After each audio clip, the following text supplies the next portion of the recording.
சில நேரங்களில் ஆண்டவர் சொல்லுகிற வார்த்தை நம்முடைய காதுகளில் கேட்கும். நான் உன்னை மேன்மைப்படுத்துவேன், உன்னை நான் ஆசீர்வதிப்பேன்.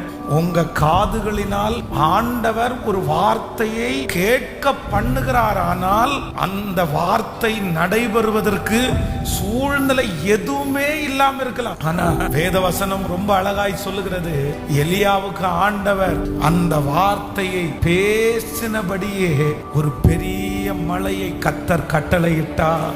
நான் நம்புறேன், கர்த்தருடைய வாயிலிருந்து புறப்பட்ட வார்த்தை உங்களுடைய காதுகளிலே தொனித்திருக்கிறது உண்மையானால், அந்த சத்தத்தை நீங்கள் கேட்டது உண்மையானால், அந்த வார்த்தை உங்களுக்காக கடந்து வருகிறதை நீங்கள் விசுவாசித்தது உண்மையானால், அது உங்களுடைய இருதயத்திலே சந்தோஷத்தை கொடுத்தது உண்மையானால், கண்டிப்பாக 7 நாட்கள் 7 வருடம் நீங்கள் காத்திருந்து கிடைக்காவிட்டாலும் கர்த்தருடைய